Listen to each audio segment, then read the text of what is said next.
My family sold my $1.20 M ring for my brother's influencer empire. What I did next broke their world. I stood frozen, the cold steel of the safe door biting into my palm. My heart thudded, a dull, relentless drumbeat that drowned out the hum of Seattle's rain-soaked evening outside my loft's floor-to-ceiling windows. The safe was empty. Not just empty, gutted. The velvet case, the one with the ivy embroidery Nathaniel had chosen because it reminded him of our first hike in the Cascades, was gone, and with it the $1,200,000 0-cents engagement ring we'd designed together, the one with the diamond that caught light like his laugh used to catch my breath. 3 years since he'd died, and this was all I had left of him. Now, it was gone. I don't know how long I stood there, staring into the void of that safe, my reflection warped in its polished interior. The loft around me felt too big, too quiet, the kind of quiet that screams betrayal before you even know what's been done. My phone buzzed on the counter, but I ignored it. I shut the safe, the click echoing like a gunshot, and grabbed my keys. I didn't think. I just moved.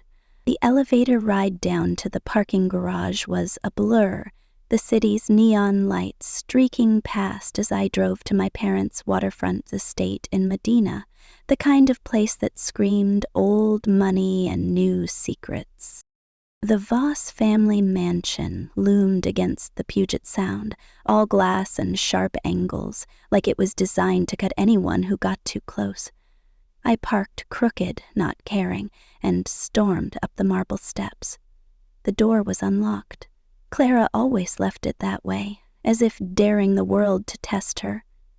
Inside, the air smelled of lavender and expensive wine, the kind my mother sipped to keep her edges soft. She was in the living room, perched on a cream leather sofa, a glass of Pinot in one hand, her phone in the other, scrolling through something that made her lips curve in that smug, practiced way.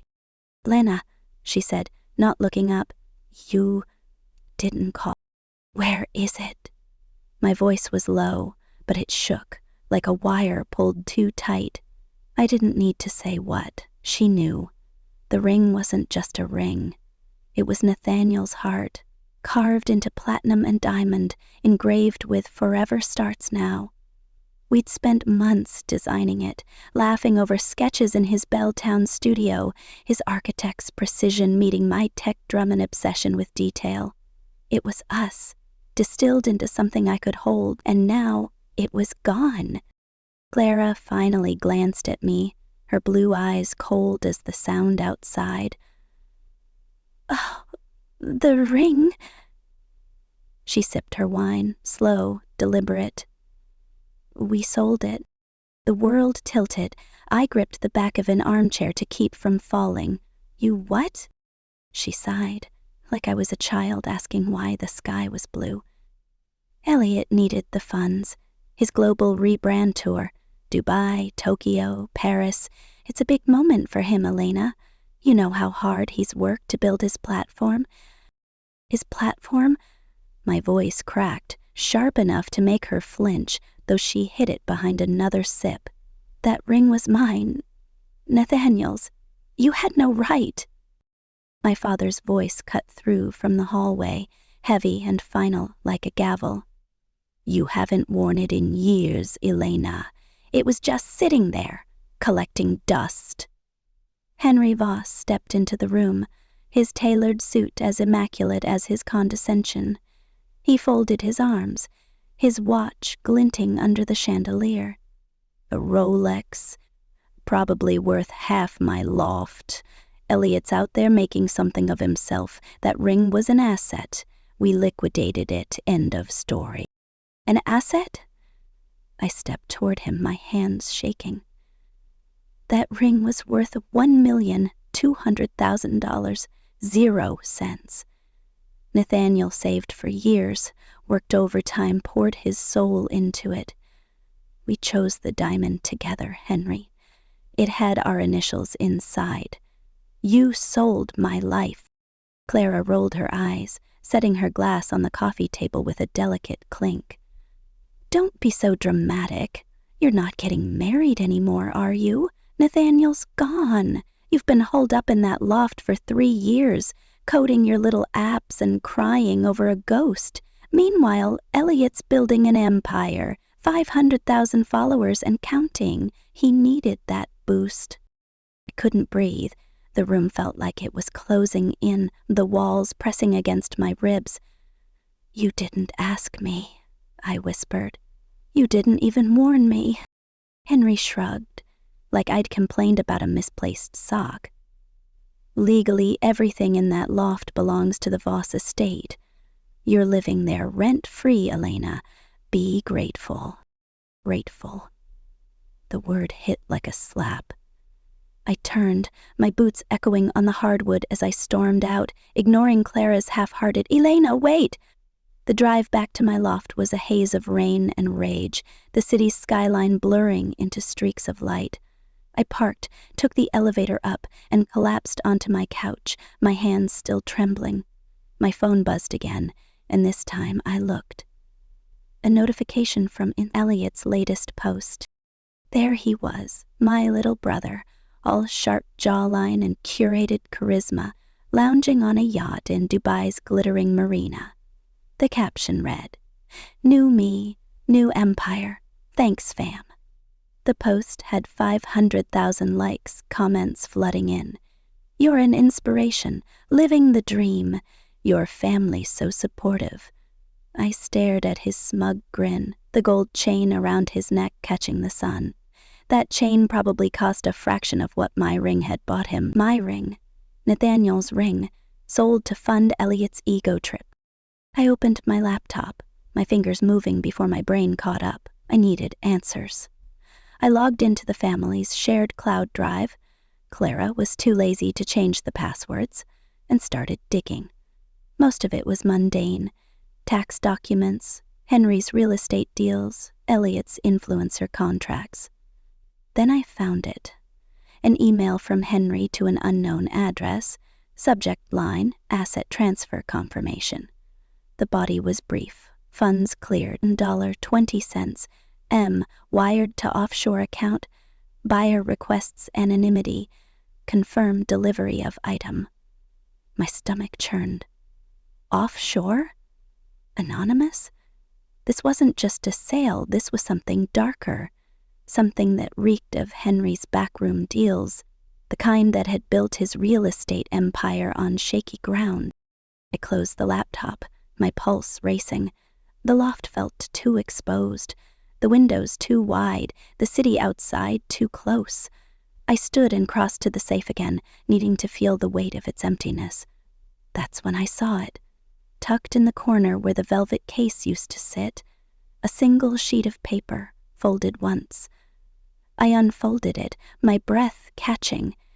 Nathaniel's handwriting, steady and deliberate, the kind he used for blueprints. "Your voice is your power. Don't let them steal it." I pressed the note to my chest, tears burning my eyes. He'd known, even then, how my family could erase me. The next morning, I woke to a city draped in fog, the kind that made Seattle feel like it was holding its breath. I didn't sleep much, just lay there, replaying Clara's words, Henry's shrug, Elliot's yacht. I needed to move, to do something, so I drove to Nathaniel's old architect firm in Pioneer Square.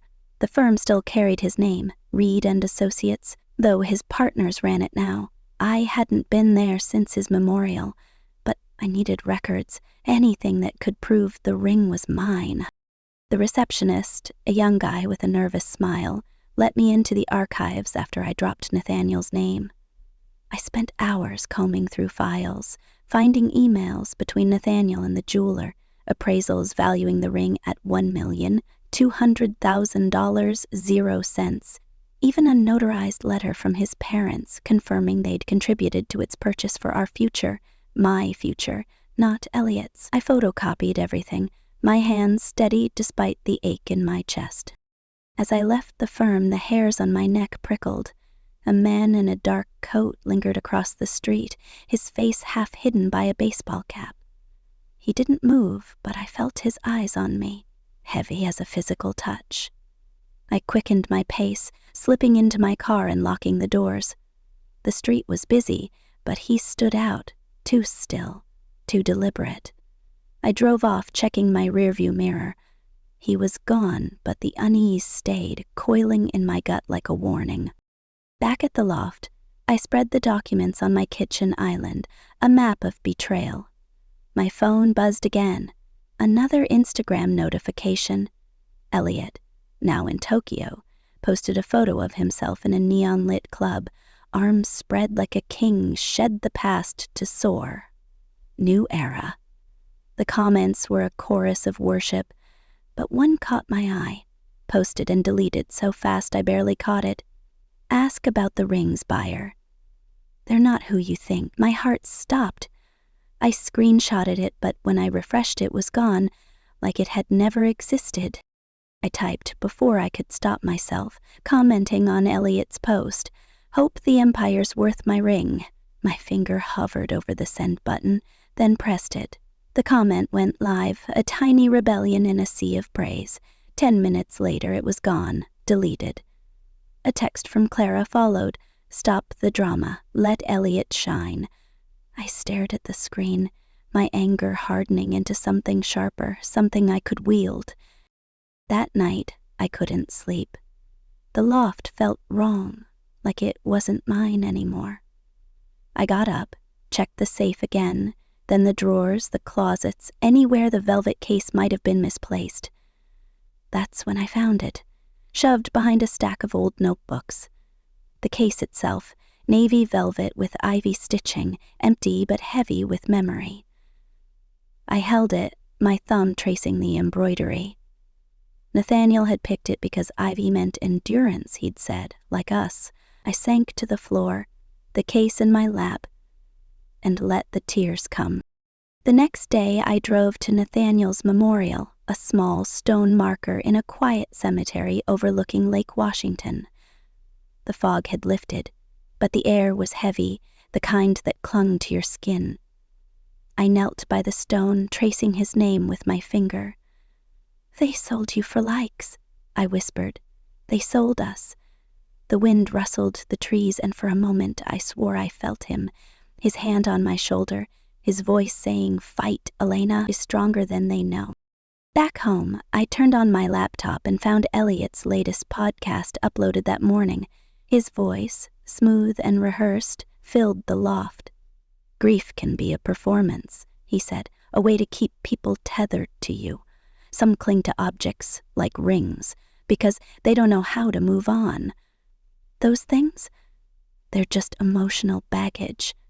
I froze, my hand hovering over the trackpad.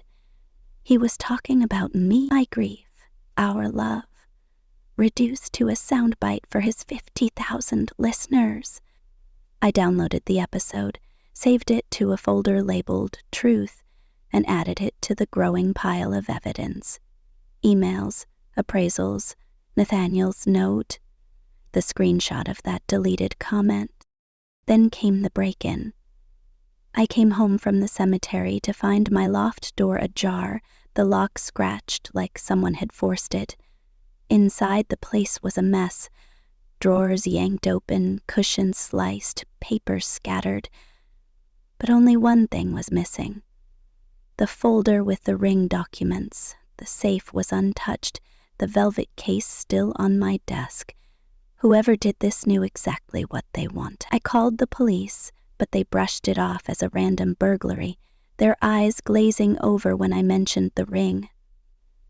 I didn't sleep that night, my phone clutched in one hand, Nathaniel's note in the other. The next morning, I found another email in my inbox, this one from an anonymous sender. "Stop digging, Ms. Voss. The ring's gone. Some truths are better left buried." My blood ran cold. I forwarded it to my lawyer, a woman Nathaniel had trusted, and started locking my doors twice, checking my windows, sleeping with a baseball bat by my bed. The city outside felt like it was watching me, its lights too bright, its shadows too deep. I wasn't just fighting my family anymore. I was fighting something bigger, something that wanted me silent. But Nathaniel's words burned in my chest. Your voice is your power. I wasn't going to let them steal it. Not Clara, not Henry, not Elliot, and not whoever was lurking in the dark, thinking they could scare me into submission. I opened my laptop, pulled up the truth folder, and started typing. This wasn't just about a ring. It was about me, about who I was before they tried to erase me, and who I was going to become. The rain kept falling, a steady drum against my windows, but I wasn't drowning anymore. I was rising. The rain hadn't stopped, a relentless Seattle drizzle that smeared the city's edges into a watercolor blur. I sat in the corner of a 24-hour coffee shop in Capitol Hill, the kind with exposed brick walls and baristas who didn't ask questions. The scanner hummed softly, each of Nathaniel's letters sliding through its jaws, his handwriting sharp, deliberate, like he was drafting a skyscraper, burning into my memory. I love how you fight for what matters, Elena. Don't ever stop. The words felt like a plea now, not a promise.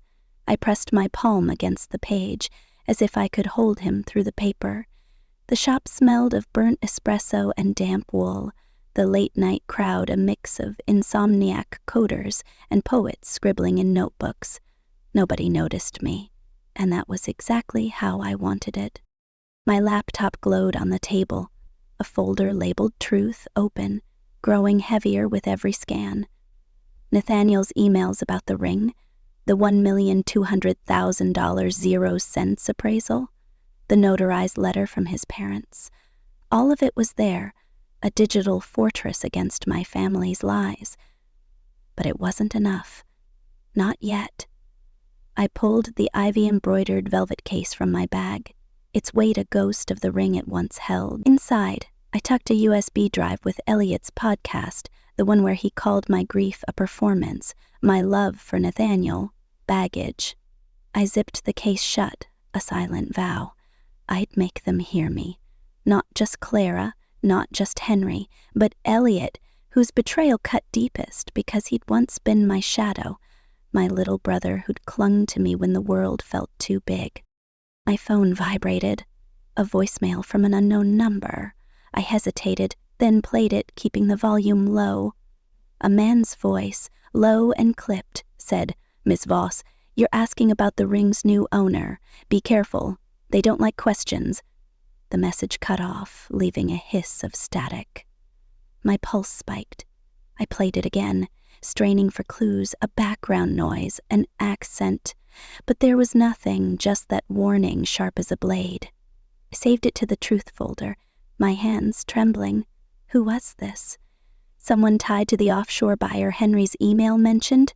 Or worse, someone closer, watching me?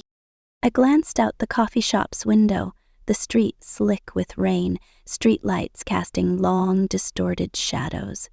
A figure lingered across the road, half hidden by a parked van, their face obscured by a hood. I froze, my breath shallow. The same man from Pioneer Square? Or paranoia playing tricks? They didn't move, just stood there, a silhouette carved from the night. I packed my things, heart pounding, and slipped out the back exit, the alley's damp air hitting me like a sleep. The figure didn't follow, but the weight of their presence clung to me as I drove home, checking my rearview mirror every few seconds. Back in my loft, the ransacked mess from the break-ins still haunted the space, drawers askew, cushions gutted, the ghost of that violation everywhere. I locked the door, checked the windows, then sank to the floor, pulling out a box of old USB drives I'd found in a closet. One was labeled Elena and Nate, vows in Nathaniel's precise script. My throat tightened. I plugged it into my laptop and a video flickered to life, us in his Belltown studio, laughing as we rehearsed our wedding vows. "I promise to always leave you the last slice of pizza," he said, grinning. I was radiant, my hair messy, my eyes bright with a future we'd never get. The video cut to a childhood clip, unexpected and jarring. Elliot, 10 years old, smashing my model rocket with a hammer while Clara laughed in the background, her voice light. Boys will be boys. I paused it, my chest aching. That was the pattern, wasn't it? Elliot's destruction, Clara's dismissal, me left to pick up the pieces.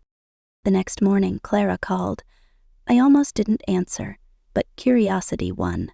"Elena, sweetheart," she said, her voice syrupy, the kind she used for charity galas. "I found something of Grandma Ruth's. Sapphire earrings, meant for you. Come by the estate. Let's talk."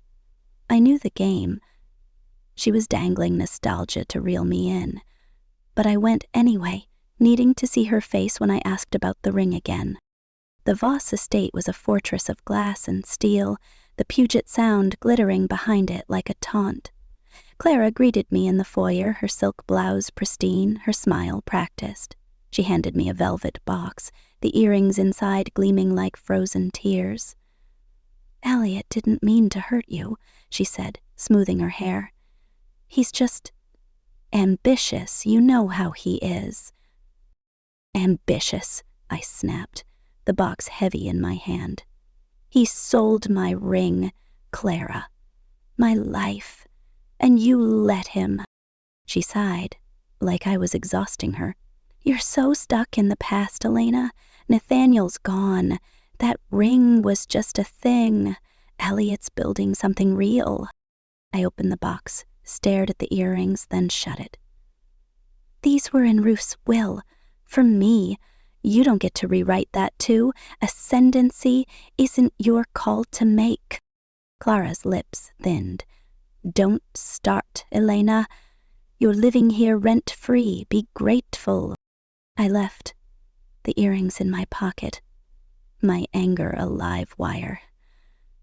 Back in my car, I checked Ruth's will on my phone, a scanned copy I'd saved. There it was, in her elegant cursive. Sapphire earrings to Elena Voss. Clara had no claim.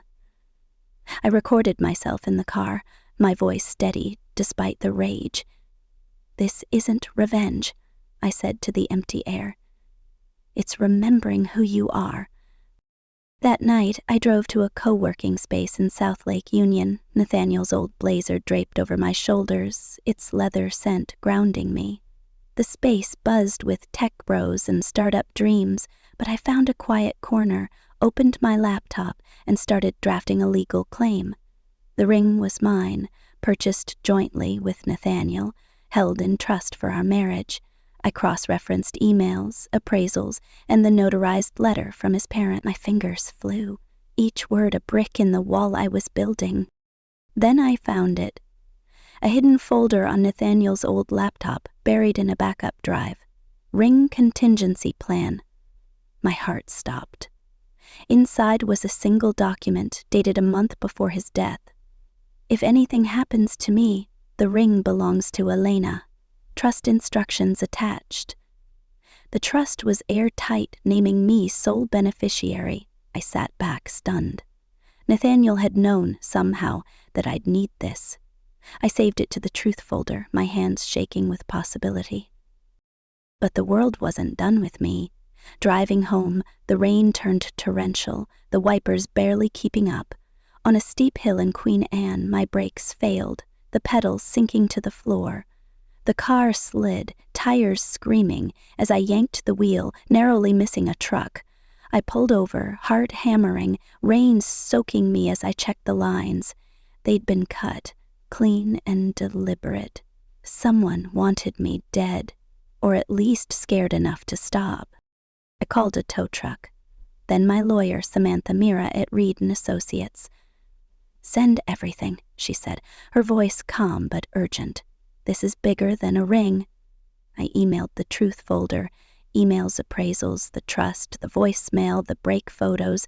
Then I sat in a diner, nursing a coffee, watching the rain streak the windows, wondering who wanted me silent this badly.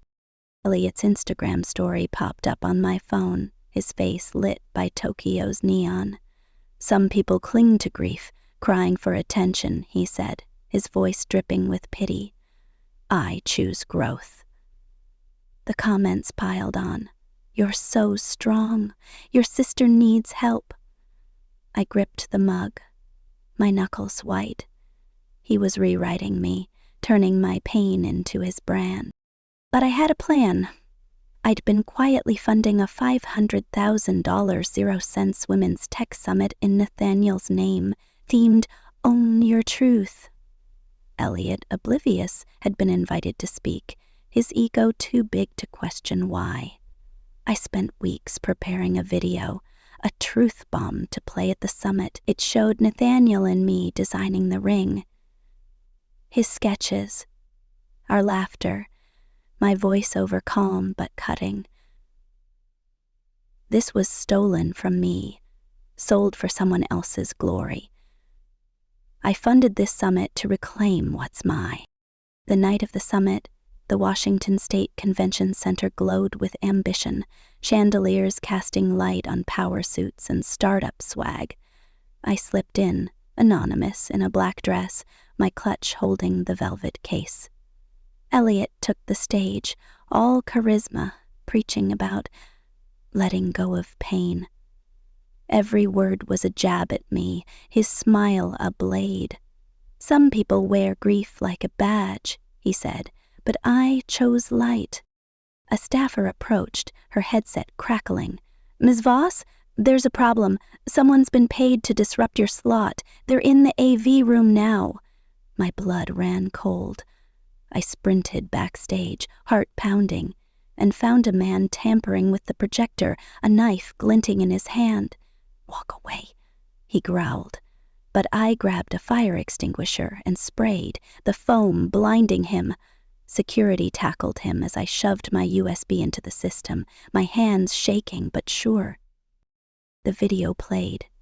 The room fell silent, 500 faces turning as my voice filled the space. My name is Elena Voss. I lost what mattered most, not just a ring, but a promise. The screen showed Nathaniel's sketches, our initials in the band, then cut to Elliot's yacht, his smug thanks fam. I laid it bare, the theft, the sale, the offshore buyer. I funded this summit, I said, because truth isn't loud, it's undeniable. The audience froze. Clara, in the front row, gasped, her hand flying to her mouth. Elliot stumbled off stage, his face pale, the crowd's murmurs rising like a tide. I didn't wait for applause. I walked out, the misty Seattle night wrapping around me, my breath visible in the cold. For the first time I felt seen, not as the grieving sister, but as Alina, unbroken. Elliot's next post was a tearful video, Dubai's skyline behind him. I was ambushed, he sobbed, artful tears streaking his face. My sister weaponized her pain to ruin me. Blogs ate it up. Influencer betrayed by jealous sister. Clara texted, "You've destroyed us. Happy now?" I blocked her, the act clean, final. I drove to the Voss estate, the velvet case in my lap, the podcast transcript beside it. Elliot was in the living room, pacing, his phone clutched like a lifeline. He froze when he saw me, his eyes wide, almost afraid. "You shouldn't be here," he said, but his voice cracked. I set the transcript on the coffee table, the velvet case beside it. "Your words," I said, "calling my grief a performance. You sold my ring for that." His face drained of color, and then, in a whisper that broke the room, he said, "I knew it was wrong, Elena, but I needed the money. Dad's deals, they're dirty. He's in deep with people who don't forgive debts." The air shifted, heavy with truth. Henry's real estate empire, built on lies, had tentacles I hadn't seen. The offshore buyer, the break-in, the breaks, it wasn't just about the ring. It was about control, about silencing anyone who threatened the Voss name. Elliot sank onto the couch, head in his hands, and for a moment I saw the boy who'd once needed me. But that boy was gone. Clara appeared in the doorway, her face a mask of shock. "We're family, Elena," she said, her voice trembling. Blood means nothing without respect," I said, my voice steady. "I'm not here to belong. I'm here to break the cycle." I walked out, past her, into the night. The Puget Sound's salt air sharp in my lungs. The velvet case felt lighter now, not a burden but a reminder. I left Seattle the next week, trading its rain for Portland's softer light. I opened Reed & Voss Designs, a jewelry studio in the Pearl District, its wood floors and brass fixtures warm against the city's green hills. Clients came, drawn to pieces that held stories. A locket ring for a widow, wedding bands for a couple who'd survived loss. The studio hummed with purpose, my torch melting silver, my sketches blooming into pendants that felt like promises. In the back, under a spotlight, stood a glass case. Inside, the velvet case, folded open, cradled a new ring, diamond and steel, etched with a single ivy leaf. A sign read, "Not for sale, it cost everything to make." A teenage girl pressed her nose to the glass one day, her eyes bright. "Who made that?" she asked. "Someone who used to be silent," I said, crouching beside her. "She's not anymore." She grinned, all braces and hope. "Is she better now?" I smiled, the kind that felt real. "She's learning, but she's loud." Weeks later, a client mentioned something that stopped me cold. She'd seen my ring's design in a black market auction catalog, listed for $2 million, 0 cents. My pulse quickened. Was it really out there, or a fake meant to lure me? I filed it away, another thread in the tangle I wasn't done unraveling. Mara, an old college friend, texted one Saturday. "Saw your summit video. Clara saved it on her laptop. Never said a word, but it's there." I read it twice, then let it sit. No reply, no need. Some apologies don't come in words, and I wasn't waiting for them. In my studio's drawer, I kept Nathaniel's note. "Your voice is your power," and the ring's receipt, yellowed but unbroken. They were anchors, not chains. Outside, Portland's sun spilled across the cobblestones, the air thick with coffee and possibility. I turned the open sign, my torch flaring to life, and started a new piece. No rush, no fear, just motion, quiet, mine.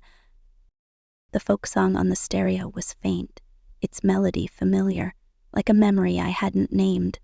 I looked at the velvet case, its ivy stitching catching the light. It had held a future that never came. Now it held nothing, and that was everything. I'd lost Nathaniel, lost the ring, lost the family I thought I had. But in the losing, I'd found something stronger. Me.